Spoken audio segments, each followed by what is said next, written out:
欢迎收看频道 DH 娱乐新闻，订阅频道，不要错过当天最热门的新闻。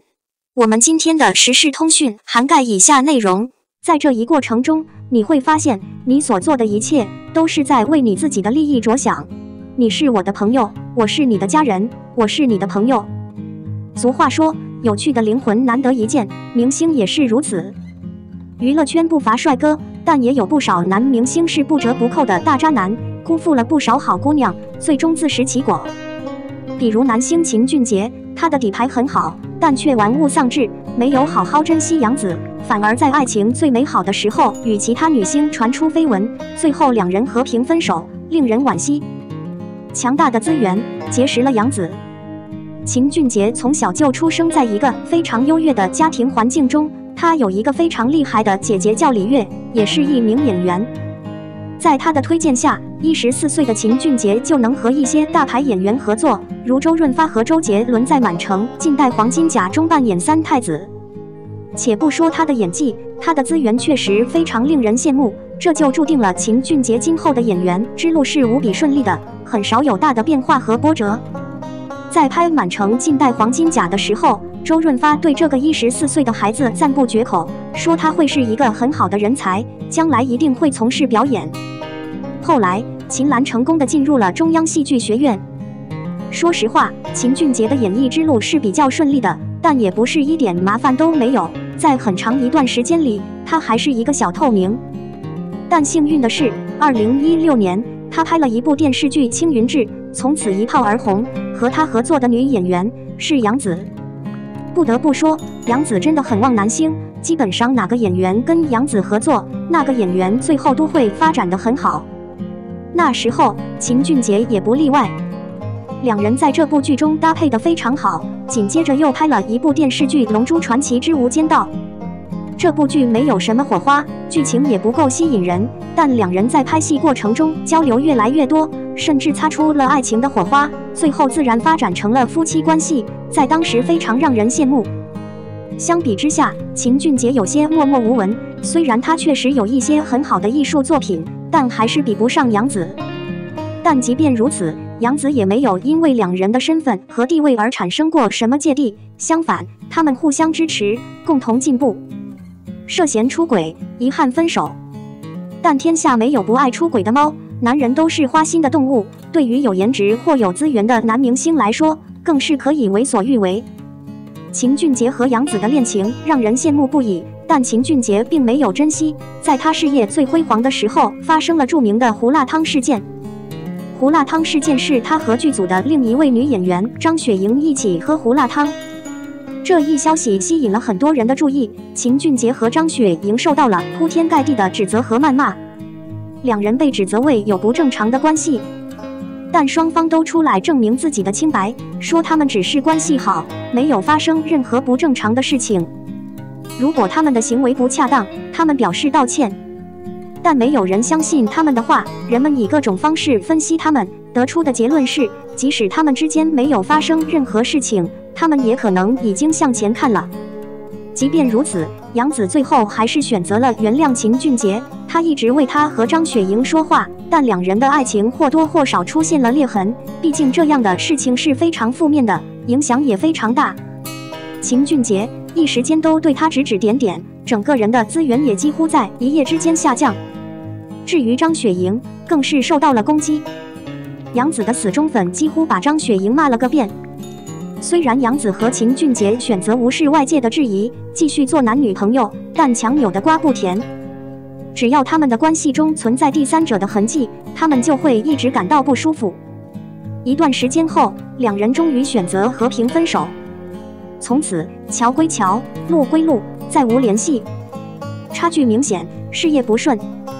秦俊杰和杨紫分手后，两个人的关系变得极端。杨紫变得越来越红，资源也很好，她显然已经进入了顶级女星的行列。就是秦俊杰，原本有一副很好的牌，但最后却打得一塌糊涂。他不仅没有资源，而且还整天被批评和质疑。甚至在不久前，还有媒体报道说两个人一起进出酒店，但事实证明这并没有什么。但即使如此，他仍然在互联网上引起了很大的麻烦。很多人希望这样的消息是假的，不希望看到秦俊杰和杨紫复合的消息。对杨紫来说，秦俊杰永远也配不上这个女明星，不是在外表上，而是在性格上。毕竟杨紫没有做一件对不起她的事，但她做了很多事，不只是喝了胡辣汤。另外，秦俊杰有很多黑的东西，比如他说话不好听，脾气大，对一些跟了他多年的粉丝也很不客气。而你要不依不饶，小肚鸡肠，很容易毁了路人的好感。关于不久前和杨紫一起出入酒店的事情，秦俊杰更是怒不可遏。他在社交平台上随意发表评论，甚至激怒了网友。在他的话语中，他悄悄地宣传了一波他所拍摄的场景，但这只能带来人们的质疑。你说的话我们没骂你，你不说人家也不知道。其实秦俊杰在娱乐圈并不是一个耀眼的存在，他在各方面都很平庸。但因为和杨紫恋爱后，他获得了大量的流量和曝光率，工作机会和找他演戏的人明显增多。可惜的是，两人之间的关系并不顺利。分手后，秦俊杰又成了路人甲，观众对他的兴趣也因为杨紫而消失了，不熟练的手法也没有给他带来任何好处。与杨紫相比，秦俊杰简直微不足道，因为杨紫从小就是知名的童星，知名度很高，人品也很好。路人缘好，秦俊杰比不上他，绯闻更是毁于一旦。所有相互帮助，直到老去，这是很难做到的。每个人都应该学会珍惜眼前的人，不要因为喜欢而肆意妄为，到头来只能是鸡飞蛋打。无论怎样，我都祝愿秦俊杰和杨紫能有好的发展。谢谢观看，请关注我，了解更多娱乐故事。02同样是缺心眼的设定，为什么金密被夸可爱，玄机却让人恶心？大制作长相思近日发布了一张新海报，经过几个月的开机照，期待的网友们终于迎来了新资料。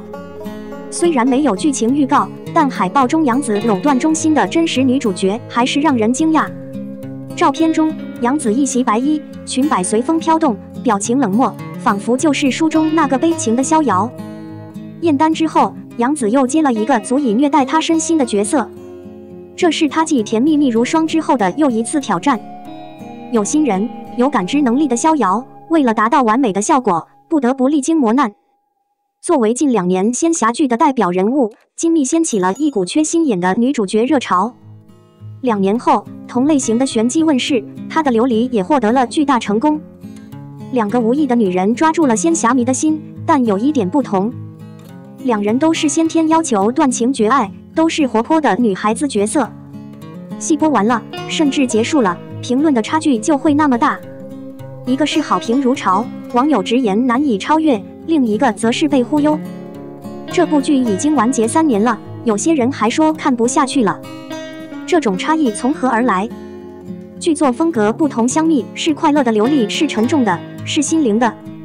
首先，虽然2部剧都是 IP 改编的古装剧，但从主线故事的角度来看，侧重点不同。香蜜的制作团队在策划这部剧时，准备了3亿的筹备资金。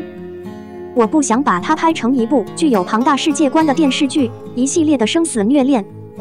相反，我想走烟花爆竹的路线，把主要视角放在金密和徐峰这对欢喜冤家身上。徐峰一进入这个世界，就被纯洁善良的金密所救，他无意中的挑逗使这对小夫妻越走越近。即使有小人，有父母之仇，2人最虐心的地方也止于婚宴上的那根刺。那时候，金密还不知道自己因为心机而对徐峰造成的伤害，而讲究时死时生的刘姥姥则不同。在战神选择下凡历劫后，男主角放弃了天上的舒适生活，跟着他走。在前9世，他一次又一次地把于思峰推入火坑，杀了他，然后安置了一颗痣。从男主角的角度看，前9世的玄机太无情了。于思凤一直在默默的努力，但却无济于事。这种单方面的温柔，使得剧中的观众难免会对玄机的无情产生争论。第10世，于思凤成了妖，她终于没有轻易死去。结果，妖怪的身份被发现，她被诬陷为玄机的儿子，杀死了他的母亲的敌人。他希望玄机能相信他，但最后玄机率领所有正义之士与他作对，这实在令他心碎。既然香蜜是欢喜冤家的风格，那么女主角虐男主角就会是小虐了。至于刘丽，无意中的女主角多次攻击男主角，不管他是否被欺骗，大部分人都会觉得男主角真的很惨。风格设定不同，后者注定有一方要受到争议。目的不同，晋美报仇成功，拉护族的招数不够用。香蜜从故事片的角度来看，基本上是一篇爽文。因为陨石和欺骗，金蜜经受了很多磨难，包括但不限于失去父母、爱人的意外伤心等等。但金蜜的头脑是非常清晰的，她可以牺牲自我，用色彩骑士的力量来换取神秘天空的光芒，她也可以甘愿去死。最后，伤害她的人都没有达到康庄大道，特别是随和，最后被一个人吃掉了。结局。而罗湖居士的复仇之路玄机则显得有些尴尬。几年前，他被皇帝肢解，被困在玻璃杯中，受到各种折磨。总共59集，他在54集里重新出场。杀死天子后，最疯狂的老板不是他，而是元朗。罗侯爷还没有审问天子，天子就散去了修为，罗侯爷几千年的怨恨也就消散了。作为一个与铸造共存的人，这样的设计让玄机在大结局的前夕突然失去了作用。琉璃是美帝，最后的焦点并没有落在玄机这个美人身上。因为戏路不同，两个角色的经历不同，晋美和玄机的感悟也不同，这会导致一些舆论的两极化。不过，都是 IP 改编，两部剧都取得了最好的成绩，主演们现在也在稳步上升，所以期待他们接下来的精彩表演吧。我们的新闻部分文此结束，欢迎把你们的想法留在评论区，大家一起讨论一下。欢迎，也别忘了帮我点个赞加关注谢谢大家。